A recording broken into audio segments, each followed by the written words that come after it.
4 choses importantes, je crois que c'est les choses les plus importantes à savoir lorsque tu veux créer ton business d'extension naturelle, de vente de perruques. N'hésite pas à t'abonner sur cette chaîne, on parle beauty business, hair business, tout ce qui concerne les business autour de la beauté. Donc la première chose, je le répète, toujours, mais c'est de se spécialiser. Le domaine des extensions naturelles, semi-synthétiques, etc., c'est un domaine qui, pour certains, disent saturé. Bien que pour moi, j'aime pas forcément le mot saturé, c'est un domaine qui est, oui, concurrentiel. Ça veut dire qu'il y a beaucoup d'argent à se faire. Je t'invite d'ailleurs à taper sur Google et à te renseigner sur les différents chiffres du marché concernant le domaine des extensions et tu verras que ça ne fait que progresser d'année en année. Donc certes, c'est un milieu qui est concurrentiel, mais c'est un milieu où on peut toujours se faire sa place. Et justement, l'une des choses importantes, c'est de te nicher, de te spécialiser. J'ai déjà donné beaucoup d'idées sur cette chaîne. Tu peux par exemple créer ton business et vendre uniquement des perruques qui sont tressées. Ça va permettre à ta cliente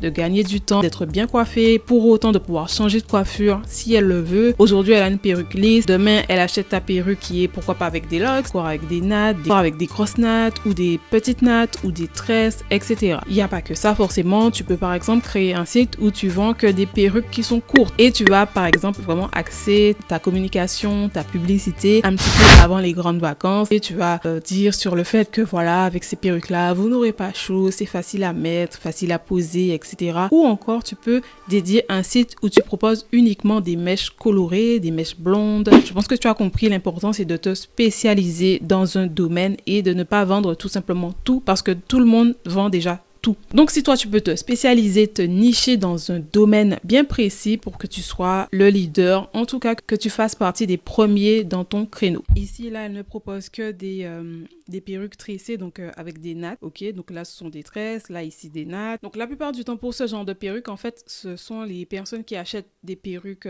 toutes simples, ok, et après elles viennent tresser elles-mêmes les perruques. Donc il faut avoir aussi cet attrait pour le tressage, pour faire des tresses, des nattes. Ensuite la deuxième chose, mon deuxième conseil, c'est de sortir du lot en mettant en avant ta personnalité. Lorsque tu vas créer ta boutique en ligne, tu vas essayer de faire ressortir ta personnalité lorsque tu vas créer ton business, lorsque tu vas être sur les réseaux sociaux. Donc non, c'est vrai que tu n'es pas obligé de montrer ton visage, de parler. Il y a d'autres alternatives, comme par exemple sur TikTok, tu peux tout simplement enregistrer ta voix ou encore tu la modifies avec des voix personnalisées, robotisées. Non, tu n'es pas forcément obligé de montrer ton visage, quoique mettre ton visage en avant, c'est mettre ta marque encore plus en avant par rapport aux personnes qui hésitent justement au fait de montrer leur visage. Mais en tout cas, à toi de voir, il y a différentes stratégies pour différentes personnes. Par exemple, sur les sites internet, moi j'aime bien les sites internet qui ont toujours un petit mot pour faire rigoler, pour faire sourire. J'adore ce genre de site internet. Et voilà, bien sûr, ça c'est à adapter en fonction de ton image de marque. Par exemple, si tu vends par exemple des perruques luxueuses, tu vas préférer mettre un ton de vouvoiement sur ton site internet. Alors que si tu vends des perruques un petit peu plus abordables, alors là, c'est ta personnalité d'être comme ça, tu peux aborder un ton plus amical, plus friendly. Okay. Donc voilà, j'espère que tu vois un peu, mais en tout cas, mets ta personnalité en avant qui doit toujours être en fonction de ton image de marque. La troisième chose très importante, c'est vraiment de connaître les aspects marketing, de te former sur l'aspect marketing. Ça englobe la publicité gratuite, la publicité payante. Donc, ce que j'entends par publicité gratuite, c'est que tu dois savoir comment bien référencer ton site internet avec les différents mots-clés. Faut que tu saches aussi les mots-clés à ton domaine, à ta niche. Je t'invite notamment à apprendre un petit peu plus en matière de SEO, donc c'est le référencement naturel. Tu dois également connaître ce que tu peux faire en termes d'offres promotionnelles, avoir ton calendrier marketing, comme ça tu vas programmer au préalable tes différentes offres promotionnelles. Donc tu sais qu'en novembre, il y a le Black Friday, donc tu vas déjà élaborer ton offre en fonction de ça.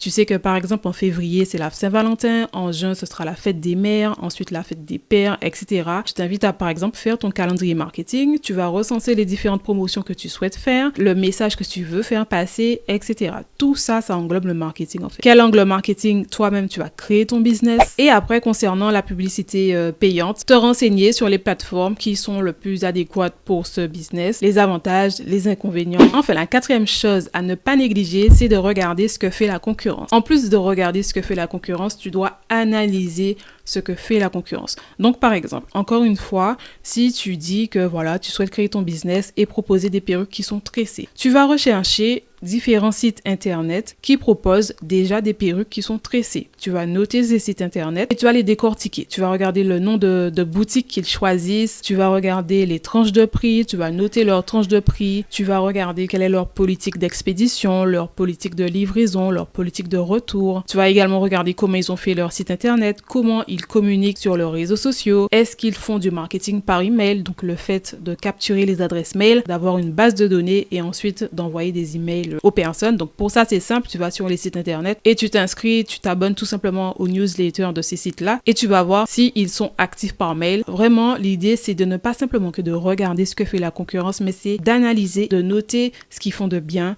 ce qu'ils font selon toi de mauvais, pour ensuite essayer toi de te positionner en fait. Donc voilà, j'espère que cette vidéo t'aura plu. On se retrouve pour une autre vidéo. À la prochaine, à bientôt, bye.